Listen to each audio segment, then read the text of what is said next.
ಬಡವರು ಹಾಗೂ ದಿನಗೂಲಿ ಕಾರ್ಮಿಕರಿಗೆ ಕಾವೇರಿ ನೀರಿನ ಸಂಪರ್ಕ ಪಡೆಯುವುದು ಕನಸಾಗಿದ್ದು, ಬಿಡಬ್ಲ್ಯೂಎಸ್ಎಸ್ಬಿ ವಿಧಿಸುತ್ತಿರುವ ದುಬಾರಿ ಶುಲ್ಕವನ್ನು ತಕ್ಷಣವೇ ಸರ್ಕಾರ ಕಡಿಮೆ ಮಾಡಬೇಕು ಅಥವಾ ಉಚಿತ ನೀರಿನ ವ್ಯವಸ್ಥೆ ಕಲ್ಪಿಸಬೇಕು ಅಂತ ಭೀಮ್ ಪ್ರಜಾ ಸಂಘದ ಅಧ್ಯಕ್ಷ ವೈಟ್ಫೀಲ್ಡ್ ಮುರುಗೇಶ್ ರಾಜ್ಯ ಸರ್ಕಾರವನ್ನು ಒತ್ತಾಯಿಸಿದ್ದಾರೆ. ನಗರದ ವಿವಿಧ ಬಡಾವಣೆಗಳಲ್ಲಿ 30x40 ನಿವೇಶನಗಳಲ್ಲಿ ವಾಸ ಮಾಡ್ತಾ ಇರುವ ಬಡ ಹಾಗೂ ನಿರ್ಗತಿಕ ಕುಟುಂಬಗಳು ಕಾವೇರಿ ನೀರಿನ ಸಂಪರ್ಕ ಪಡೆಯಲು ಸುಮಾರು 1.5 ಲಕ್ಷದಿಂದ 4 ಲಕ್ಷ ರೂಪಾಯಿಯವರೆಗೆ ಹಣ ಪಾವತಿಸಬೇಕಾದ ಪರಿಸ್ಥಿತಿ ನಿರ್ಮಾಣ ಆಗಿರುವುದಾಗಿ ಅವರು ತೀವ್ರ ಕಳವಳ ವ್ಯಕ್ತಪಡಿಸಿದರು. ಇಷ್ಟೊಂದು ದೊಡ್ಡ ಮೊತ್ತವನ್ನು ಕಟ್ಟುವ ಬದಲು ಜನರು ತಮ್ಮದೇ ಖರ್ಚಿನಲ್ಲಿ ಬೋರ್ವೆಲ್ ಹಾಕಿಸಿಕೊಳ್ಳಬಹುದು ಎಂಬ ಪರಿಸ್ಥಿತಿ ಉಂಟಾಗಿದೆ ಅಂತ ಹೇಳಿದರು. ಬಡವರ ಪರ ಸರ್ಕಾರ ಅಂತ ಹೇಳಿಕೊಳ್ಳುವ ರಾಜ್ಯ ಸರ್ಕಾರ ಮೂಲಭೂತ ಅವಶ್ಯಕತೆಯಾದ ಕುಡಿಯುವ ನೀರಿಗಾಗಿ ಲಕ್ಷಾಂತರ ರೂಪಾಯಿ ವಸೂಲಿ ಮಾಡುವುದು ಎಷ್ಟು ಸರಿ ಅಂತ ಅವರು ಪ್ರಶ್ನೆ ಮಾಡಿದರು.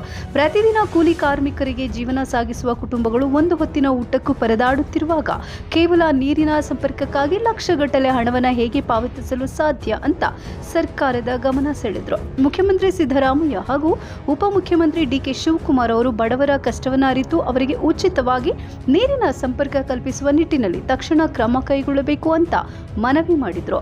ಇನ್ನು ಈ ಸಂಬಂಧ ರಾಜ್ಯ ಸರ್ಕಾರವು ತನ್ನ ಇಲಾಖೆಯ ಮೂಲಕ ಬಿಡಬ್ಲ್ಯೂಎಸ್ಎಸ್ಬಿಗೆ ಅಧಿಕೃತ ಸುತ್ತೋಲೆ ಹೊರಡಿಸಿ ಬಡ ಕುಟುಂಬಗಳಿಗೆ ಉಚಿತ ನೀರಿನ ಸೌಲಭ್ಯ ಒದಗಿಸಬೇಕು ಅಂತ ಆಗ್ರಹಿಸಿದರು. ಒಂದು ವೇಳೆ ಸರ್ಕಾರ ಈ ವಿಷಯವನ್ನು ಗಂಭೀರವಾಗಿ ಪರಿಗಣಿಸಿ ಕ್ರಮ ಕೈಗೊಳ್ಳದೆ ಹೋದಲ್ಲಿ ಮುಂದಿನ ದಿನಗಳಲ್ಲಿ ಬಡವರ ಪರವಾಗಿ ದೊಡ್ಡ ಮಟ್ಟದ ಉಗ್ರ ಹೋರಾಟವನ್ನು ಹಮ್ಮಿಕೊಳ್ಳಲಾಗುತ್ತೆ ಅಂತ ವೈಟ್ ಫೀಲ್ಡ್ ಮುರುಗೇಶ್ ಎಚ್ಚರಿಕೆ ನೀಡಿದರು. ಎಲ್ಲರಿಗೂ ಜೈ ಭೀಮ್. ಸ್ನೇಹಿತರೆ, ಇವತ್ತಿನ ದಿನಗಳಲ್ಲಿ ಏನು ನಾವು ನೀರು ಕುಡಿಬೇಕಂದ್ರೆ 2 ಲಕ್ಷ ರೂಪಾಯಿ ದುಡ್ಡು ಕೊಡಬೇಕು. ಯಾಕಪ್ಪ 2 ಲಕ್ಷ ಅಂದರೆ, ಇವತ್ತು 30-40 ಸೈಟಲ್ಲಿರ್ತಕ್ಕಂಥವರು ನಿರ್ಗತಿಕರು, ಬಡವರು, ಅವರು ಕಾವೇರಿ ನೀರು ಕನೆಕ್ಷನ್ ತೊಗೊಬೇಕಂದ್ರೆ ಬಿಡಬ್ಲ್ಯೂಎಸ್ಎಸ್ಬಿಯಿಂದ ಕನೆಕ್ಷನ್ ತೊಗೊಬೇಕಂದ್ರೆ ಸುಮಾರು 1.5 ಲಕ್ಷದಿಂದ 2 ಲಕ್ಷ ರೂಪಾಯಿವರೆಗೂ 3 ಲಕ್ಷವರೆಗೂ ಕೂಡ ಕಟ್ತಾ ಇದ್ದಾರೆ. ಏನು G+3 ಆಗಿರ್ಬೋದು. ಈ ಒಂದು 30-40 ಸೈಟ್ಗೆ ಸಂಬಂಧಪಟ್ಟಿದ್ದು 3 ಲಕ್ಷ 4 ಲಕ್ಷವರೆಗೂ ಕಟ್ತಾ ಇದ್ದಾರೆ. ಆದರೆ ಈಗ ಅವರು 4 ಲಕ್ಷ ಇಲ್ಲ ಅಂತೇಳಿ ಈಗ 4 ಲಕ್ಷ ಇಲ್ಲಿ ಕೊಡೋ ಬದಲು ಅವ್ರು ಬೋರೆ ಹಾಕ್ಕೊಬೋದು.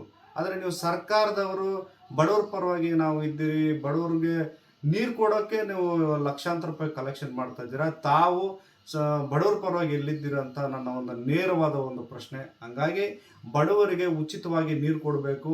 ಈ ವಿಡಿಯೋ ಮುಖಾಂತರ ನಮ್ಮ ರಾಜ್ಯದ ಹೆಮ್ಮೆಯ ಮುಖ್ಯಮಂತ್ರಿಗಳು ನಮ್ಮ ಸಿದ್ದರಾಮಯ್ಯ ಸಾಹೇಬರು ಆಗಿರ್ಬೋದು, ಡಿ ಕೆ ಶಿವಕುಮಾರ್ ಸಾಹೇಬರು ಆಗಿರ್ಬೋದು, ದಯಮಾಡಿ ಬಡವರ ಪರವಾಗಿ ಕಾಳಜಿ ಇಟ್ಟು ಈ ಒಂದು ಏನು ಈ ನೀರಿನ ಸಮಸ್ಯೆ ಏನಿದೋ ಅದು ದಯವಿಟ್ಟು ತಾವು ಬಗೆಹರಿಸಬೇಕು. ಯಾಕಂದರೆ ಇವತ್ತು ಒಂದು ದಿನ ಕೂಲಿ ಕೆಲಸ ಮಾಡಿದ್ರೆ ಅವತ್ತು ಒಂದೊತ್ತು ಊಟ ಮಾಡಲಿಕ್ಕೆ ಕೂಡ ಅವ್ರ ಹತ್ರ ದುಡ್ಡು ಇರೋದಿಲ್ಲ. ಹಾಗಾಗಿ ಇವಾಗ ನೀರು ಕುಡಿಯಲಿಕ್ಕೆ ಅವರು ಸುಮಾರು 1.5 ಲಕ್ಷ 2 ಲಕ್ಷ ಯಾವ ರೀತಿ ಕಟ್ಟುತ್ತಾರೆ ಅಂತೇಳಿ ತಾವು ಬಡವರಾಗಿ ಇವತ್ತು ಏನು ಮುಖ್ಯಮಂತ್ರಿಗಳು ಉಪಮುಖ್ಯಮಂತ್ರಿಗಳಾಗಿದ್ದೀರಾ, ಮಾತೆತ್ತಿದ್ರೆ ನಾನು ಬಡವ್ರ ಪರವಾಗಿದ್ದೀನಿ ಅಂತ ಹೇಳ್ತಾ ಇದ್ದೀರಾ. ಇದನ್ನ ಮನದಲ್ಲಿಟ್ಕೊಂಡು ದಯವಿಟ್ಟು ಬಡವರ ಪರವಾಗಿ ಕಾಳಜಿ ಇಟ್ಟು ಈ ಬಿಡಬ್ಲ್ಯೂಎಸ್ಎಸ್ಬಿ ಅವರಿಗೆ ತಮ್ಮ ಇಲಾಖೆ ವತಿಯಿಂದ, ತಮ್ಮ ಏನು ರಾಜ್ಯ ಸರ್ಕಾರದ ವತಿಯಿಂದ ಬಿಡಬ್ಲ್ಯೂಎಸ್ಎಸ್ಬಿ ಅವರಿಗೆ ಒಂದು ಸುತ್ತೋಲೆ ಹೊಡಿಸಿ ಬಡವರಿಗೆ ಉಚಿತವಾಗಿ ನೀರು ಕೊಡ್ರಿ ಅಂತೇಳಿ ಒಂದು ಸುತ್ತೋಲೆ ಹೊಡಿಸ್ಬೇಕು. ಇಲ್ಲವಾದಲ್ಲಿ ನಾವು ಒಂದು ದೊಡ್ಡ ಮಟ್ಟದಲ್ಲಿ ಒಂದು ಉಗ್ರವಾದ ಹೋರಾಟ ಮಾಡಿ ಆ ಬಡವರಿಗೆ ನೀರು ಕೊಡಿಸ್ಲಿಕ್ಕೆ ನಮ್ಮ ಹೋರಾಟ ಮಾಡ್ತೀವಿ ಅಂತೇಳಿ ನಾನು 2 ಮಾತನ್ನು ಮುಗಿಸಿದ್ದೀನಿ. ಜೈ ಭೀಮ್.